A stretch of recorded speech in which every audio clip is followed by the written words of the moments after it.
किसी के घर के बाहर जबरदस्ती ट्रांसफार्मर लग गया।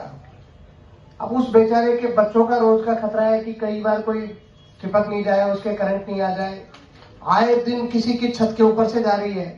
तो आप जो शिफ्टिंग का जो आपने बना रखा है, एस्टीमेट बना रखा है, ठीक है, किसी के खेत से अगर दूसरी जगह शिफ्टिंग होनी है, उसको आप एक अलग भाग में रखो। जिसका घर प्रभावित हो रहा हो, जिसका तो केवल सामने का घर या उसकी सीमा प्रभावित हो रही हो, उसकी शिफ्टिंग को लेकर के बहुत बड़ी समस्या है। किसी बहुत गरीब आदमी है, वो 50-60 हजार रुपए कहां से उसका एस्टीमेट जो बनता है, ये बात आप लोगों के भी सामने होगी। जिला परिषद के हमारे माननीय सदस्य सब बैठे हैं। किसी के घर की बाउंड्री में ट्रांसफार्मर रखा हुआ है। अब उनकी शिफ्टिंग के लिए रोज हमारे पास लोग आते हैं। एस्टीमेट आपका थोड़ा यहाँ से 10 कदम दूरी अगर उसको शिफ्ट करना है तो आपका एस्टीमेट बनता है 50,000, 70,000। तो इसको लेकर के आप सब बैठे हैं।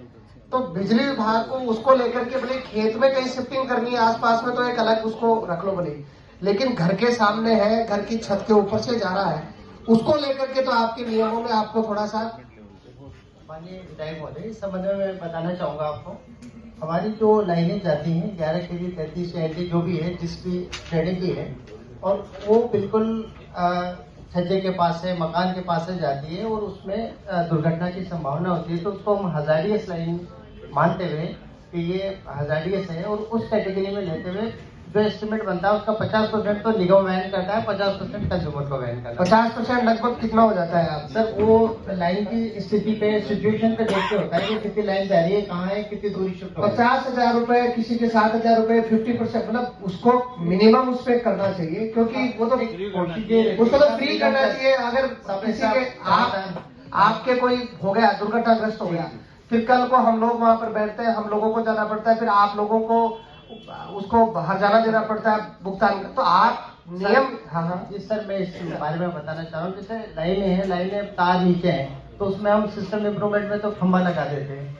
या और कोई करना हो तो वो हमारे निगम के स्तर पे ही करवा देते हैं। मगर जब लाइन अगर पास से जा रही है और गुजर रही है तो उसमें हजारियस लाइन का उसमें नोट लगा के, और उसके बाद उसको 50% निगम के 50% आप कर रहे हैं, लेकिन 50% में तो बहुत बाहर हो जाता है। उसको तो फ्री करना चाहिए सर। ये तो नियम है। जनहित में अगर इस प्रस्ताव को हम करेंगे कि अगर ऐसे हादसे लाइनें हैं उनको निगम स्तर पे ही कराया जाए तो उचित होगा। इसका प्रस्ताव बनाओ, और बहुत सारी जगह उनके परिसर में आपके डीपी रखी हुई है जी। कई बार तो दुर्घटनाग्रस्त हो जाता है। रोज आए दिन फोन आते रहते हैं, हमारे और भी जनप्रतिनिधि बैठे हैं आए दिन इस समस्या का। तो इसको लेकर के आप विशेष प्रस्ताव तैयार करेंगे और इस पर चर्चा करो। आपकी जो आज मीटिंग का हवाला देते हुए हम इसको प्रस्ताव को आगे पहुंचा। सर, ये मैंने पिछली मीटिंग में मैंने